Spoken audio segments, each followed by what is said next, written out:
नमस्कार। सिद्धि हिंदी विद्यालय के यूट्यूब चैनल में मैं हर्षद जानी कक्षा 10वीं के सभी विद्यार्थी मित्रों का हार्दिक स्वागत करता हूँ। सामाजिक विज्ञान के साथ पुनः एक बार आप लोगों के सामने उपस्थित हुआ हूँ। यदि वीडियो पसंद आए तो लाइक, सब्सक्राइब और शेयर करना ना भूलें। विषय की शुरुआत से पहले एक सुंदर सा सुविचार। संघर्ष प्रकृति का आमंत्रण है, जो स्वीकार करता है वही आगे बढ़ता है। अर्थात संघर्ष का सामना करते हुए हम आगे बढ़ने का प्रयत्न करते हैं। उससे पहले 1 मिनट की प्रार्थना।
सुंदर सी प्रार्थना के साथ एक बात सभी कक्षा 10वीं के विद्यार्थियों को बता देना चाहूँगा कि ये जो लेसन आप लोगों की स्क्रीन पर है वो इस परीक्षा के अंतर्गत आने वाले लेसन हैं। पुनः एक बार आप सभी को एरो देखिएगा। ये परीक्षा में आने वाले लेसनों का चार्ट है। अभ्यास क्रम में शामिल जो स्वाध्याय है वो 1, 2, 4, 5, 6, 8, 9, 10, 11, 13, 17, 18, 19 और 20। और ये जो बाजू का प्रकरण है वो आने वाला नहीं है, उसके ऊपर मैं कोई बात करने वाला नहीं हूँ। और जितने भी वीडियो आएंगे ये इन लेसनों के वीडियो ये आएंगे। हमारा पहला और दूसरा लेसन पूरा हो गया है। अब आगे का लेसन हमारा है 4 नंबर का। उसकी शुरुआत मैं करता हूँ। लेसन चौथा है भारत की साहित्यिक विरासत। साहित्यिक विरासत की शुरुआत करूँ उससे पहले 2 अंकों का आप लोगों को पहला सवाल पूछा जा सकता है पहले पैराग्राफ में से कि भाई साहित्य कला अर्थात क्या।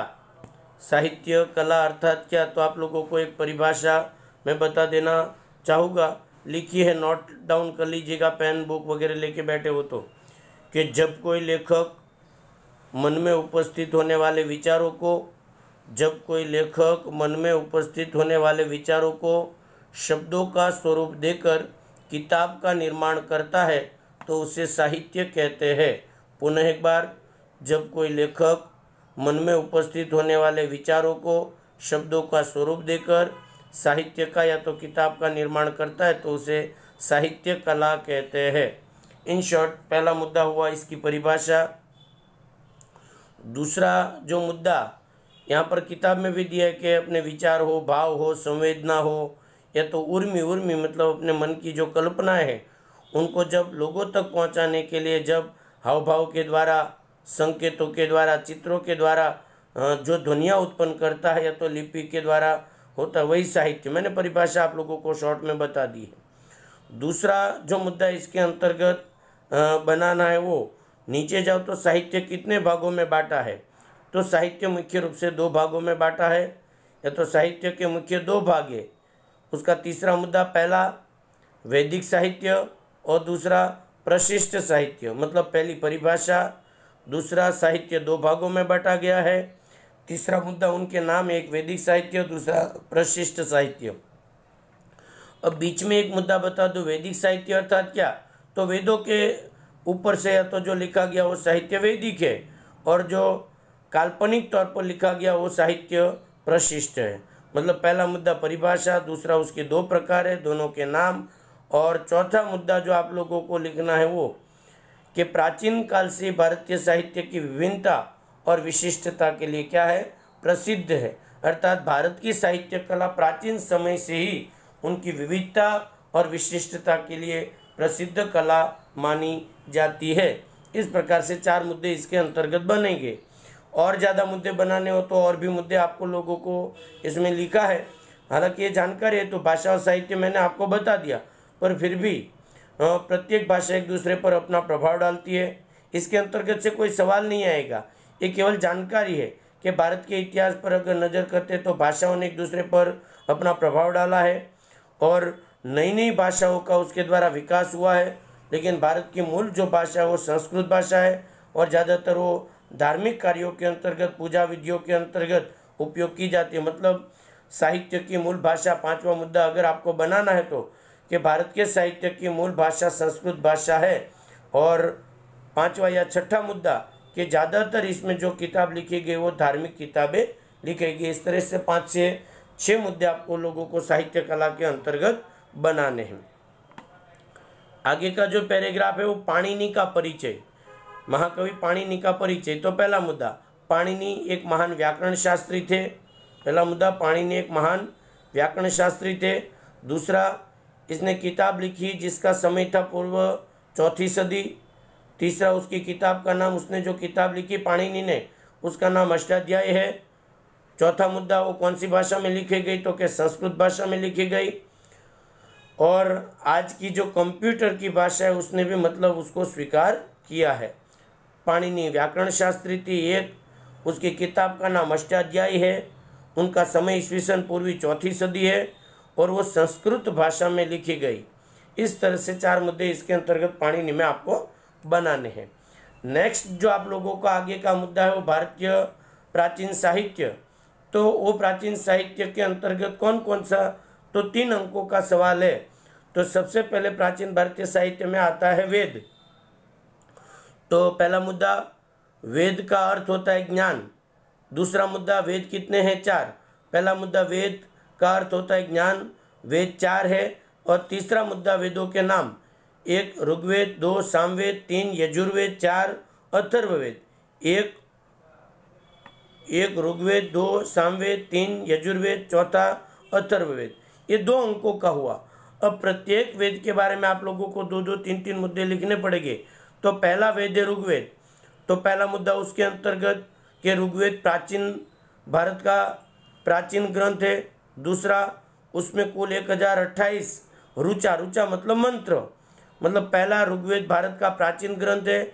दूसरा, इसमें 1028 मंत्र या ऋचाओं का समावेश है। ऋग्वेद 10 भागों में बांटा है। और चौथा कि ऋग्वेद में अधिकांश भारत के देवी देवताओं की स्तुतियों को प्रस्तुत किया गया है और ज़्यादातर ये धार्मिक विधियों के दौरान मतलब ज़्यादातर गाया जाता है। 4 मुद्दे बनाने, प्राचीन ग्रंथ, 1028 मंत्र, 10 भाग में बटा, देवी देवताओं की स्तुतियाँ मुख्य है और ये स्तुतियाँ ज़्यादातर धार्मिक क्रियाओं में गाई जाती है। ऋग्वेद के बाद का जो दूसरा ग्रंथ है उसका नाम है सामवेद। सामवेद के अंतर्गत क्या है तो कि ये श्लोक और राग लय के साथ गाए जाते हैं, मतलब ये संगीत का ग्रंथ है। सामवेद जो है वो संगीत का ग्रंथ है। दूसरा मुद्दा, इसलिए उसे संगीत की गंगोत्री माना जाता है। बस 2 ही मुद्दे बनाने कि सामवेद संगीत का ग्रंथ है इसलिए उसको संगीत की गंगोत्री मानी जाती है। तीसरा, यजुर्वेद।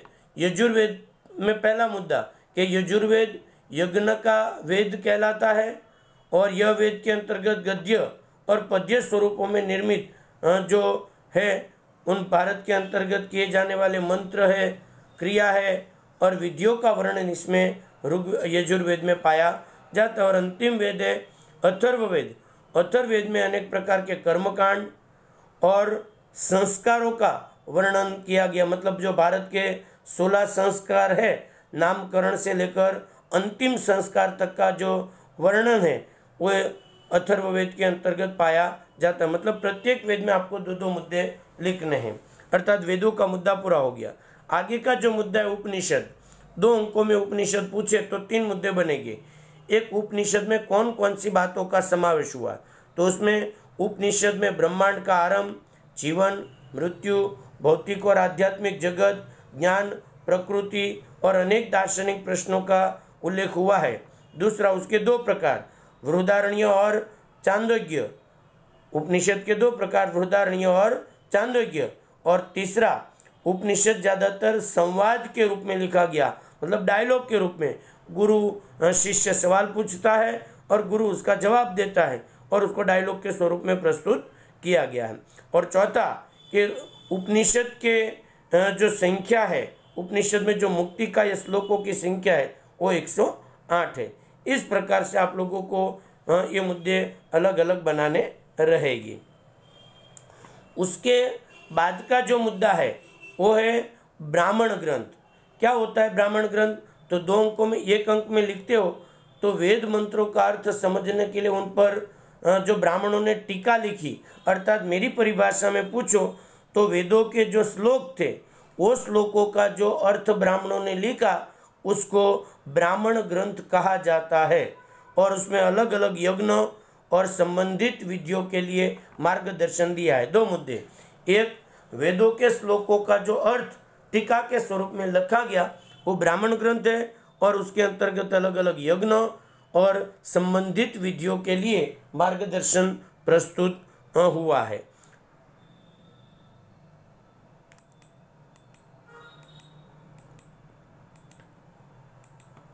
इस प्रकार अंत तक वीडियो को देखने के लिए आप लोगों का बहुत बहुत धन्यवाद। लाइक कर, सब्सक्राइब कर, इसको शेयर करना ना भूले। कोई क्वायरी हो तो मैं हर्षद जानी 98258193 पर संपर्क करके आप क्वायरी कर सकते हो।